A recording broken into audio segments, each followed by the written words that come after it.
Morning. Yes, we're back with another episode, another rider. Today we have Micah in the car, and he's a football coach for Tottenham. So if you're a Tottenham fan, you might want to hear what it's all about. And nice to have you here today, Micah. Thank you for having me. So tell us, how did you get into becoming a football coach? To be fair, football's been a whole part of my life since I was like 6 years old, and I've actually always wanted to get into coaching. And so when I finished playing boys football at 16, I went back into my boys club and started coaching from there. And yeah, it's just been a journey from there, really. So as a coach, is it all about fitness, or is there a mental side? Are you like the parent? And what age group? Because I understand, I don't know much about football. I know there's two teams. There's the adult team and the teenager team. Is that right? Yeah, so I work in the women's programme. Women's? Yeah, at Tottenham. So okay. I'm with the under 15s at the minute. I'd say it's around, because it's a foundation phase, it's around the individual themselves. So it's everything around what a footballer looks like and introducing them to what that style of life is and what the expectations are from there. So yeah, around the individual, I'd say. What would you say a footballer looks like? What do you tell them? Someone who's hardworking, someone who's going to give it all, work both ways, and is also a role model and shows good behaviour, because we need good people as opposed to just good footballers. So okay, that's what I'd say a footballer looks like. Alright. I have to ask you, you said it's under 15s. Yeah, under 15s. Do you have any black women? Because when I saw the England women's team, it's one mixed race woman, I think. And yeah. We know that obviously as a race, athletically, we always perform better. So I'm thinking, how come there's no black women? I think it's just how the squad was designed. I don't think it was a round colour. We have quite a few black players within our team because we're based obviously within the Tottenham area, within Haringey. So yeah, there's a lot of black, really good talented young black females coming into the game, and a lot actually working within the game as well, which is important. I think that representation wasn't quite there about 10-15 years ago, but it's starting to come in more. Oh, so wait, the women's team's been around for that long?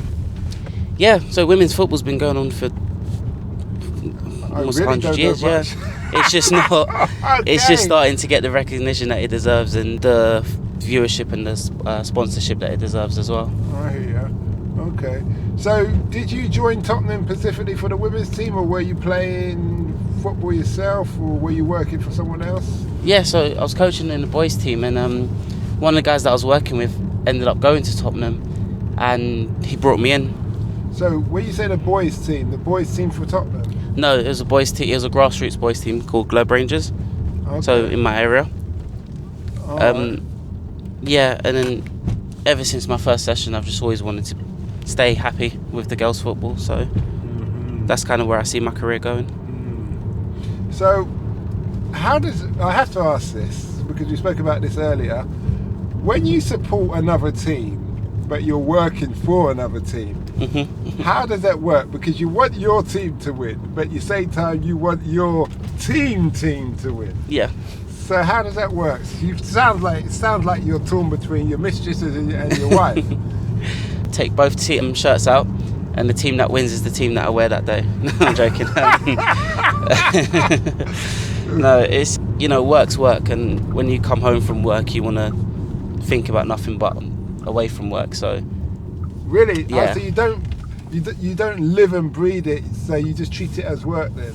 Yeah, I think it's the best way to keep your mental health in check, knowing that you have a turn off and it's not just constantly football, because it is at times draining and it is at times difficult, just like with any work or any profession. So when I'm watching football, it's Micah watching. If I'm at work, it's Coach Micah. So but surely your friends know what you do, so they're probably always at you about, why is your team doing this, or we beat you? It's probably hard to switch off.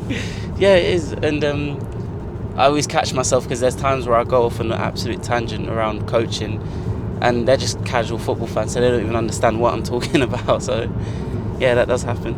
Now, are the boys and the girls taught in the same manner, or do you have to tweak the way you train them? Yeah, so at Tottenham we have Spurs DNA, Spurs way, I guess, of playing. And say it again, Spurs? Spurs way. So Spurs way. Yeah, okay, so every age group, boys, girls, we all play same way, 4-3-3. inverted wingers, all of that sort of stuff. So yeah. But what I mean is the way you speak to them, the way you encourage them, is there a different technique between the genders, or is it just exactly the same? Not between the genders, but between the individuals. Okay. Some players, all players learn in different ways. So some visual, some might need a shoulder, some they really like the direct, being told that's not good enough, and they thrive off that. So it's really getting to know your players and understanding what your players are like. So I take it you're in your 20s, yeah? Yeah, I'm 24. So have you played for, apart from the Rangers, have you played for any other teams? No, I wasn't good enough. Let's put it that way. At least you're honest. Yeah, I always had a good understanding of the game, but yeah, I wasn't ever going to be able to break in. So your understanding has put you in this position of now? I would say that, yeah. Have you watched the David Beckham TV series that's come out on Disney? No, Channel? not yet. My very good friend he's coach in that. He is. So I went to see them when they're filming, and that. I don't know much about football, but I was just going to ask you what your opinion was on it, because that's a grassroots team that he used to be in the league, David Beckham, and they're trying to bring them up to the top team, things like that. What's the biggest, as a trainer, as a coach, is it a trainer or a coach? Coach. So as a coach, what is your biggest kind of gripe that you find that you had to deal with as a coach when it comes to the players? Do you know, I think it's a case of just understanding that there's so many jobs and roles within football that it isn't just about being a footballer. There's so many other experiences you can have, both positive and negative, that, you know, this is your life. You're going to go through things, you're going to find things difficult, you're going to find things that are fun, and actually just enjoying the process as well. Okay. That's what I would say, yeah. How do you motivate these young people? Especially the girls, because when the girls are talking, you know, sometimes they make it, I don't want to be told nothing today, that kind of attitude. How do you deal with that? Like I said before, I think it's important to know your players and know who it is you're working with. There are some players that, you know, don't want to hear anything right at that moment. You might need to wait till the next session, or you bring them in gently, not speak to them in front of people. So yeah, I think motivation just comes from actually knowing your players. I think that's the most important thing when you're working with young people. Are they getting paid? Young people? Once they get their professional contracts, they do, yeah. Okay, because that's interesting the way you look at it, because I'm ex-military, so the attitude from what I've been trained in fitness would be, listen, mate, wind your neck in, do what you're meant to do, and then you can go home and sleep. Do you see what I mean? Yeah. And that's it, just do the job. Yeah. Don't want to hear your problems, that's your problems. But obviously in football, you're more that cuddly. Well, yeah, it's a generation thing as well. I think you can't not in that way, but you know, like, you can't. Kids don't really respond to that anymore, I think. Okay. From that material, yeah, that's just my opinion anyway. All right, fair enough. And I think go on. I think as well, you have to create an environment where they can learn and make mistakes. And I think if you are on them unnecessarily or too harshly, you create players that are scared to try things. Do you do kind of collaborations with other foreign leagues or foreign teams as a coach? Because why I ask that is their training the same when it comes to like that motivation thing? Yeah, every club, every country, they've got different, their learning environment's different. So I can only speak from what I've experienced, and I think this environment works for the players that we have. I'm sure there's other countries that do things differently and they get good results from it, as you can see in the World Cup. The Spains, the Germanys, the Frances, they're always top tier. So yeah. If you could change anything about football, what would you change and why?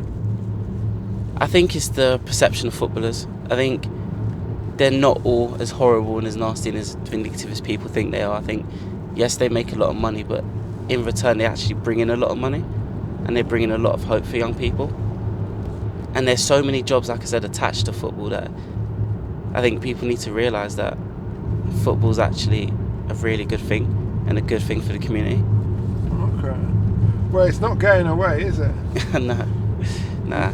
It's not going to go away. If you ban football, well, the closest to banning football was a lockdown situation. Well, yeah, exactly that. What does the future hold for you? Personally, it's just about growth, just getting better, just keeping and inspiring, and especially, like you said, building that representation, because, like you said, there isn't that many black players involved in football, and you know, I think as young people we don't see it as a viable option, but actually, not that I'm amazing or I'm talented or anything like that, but if I can do it, then so many other people can do. So that's kind of what my mission and my goal is. Yeah, well, you have a gift of communication and insight. Thank you. Well, clearly you do, otherwise you wouldn't be in that position in that respect. Okay. Well, you've been a great guest, and we wish you well. What would be your last advice to somebody who wants to become a coach? How would they go about it? In anything you want to do in life, work hard, because you haven't got a choice but to work hard. So make sure you work hard, but enjoy it as well.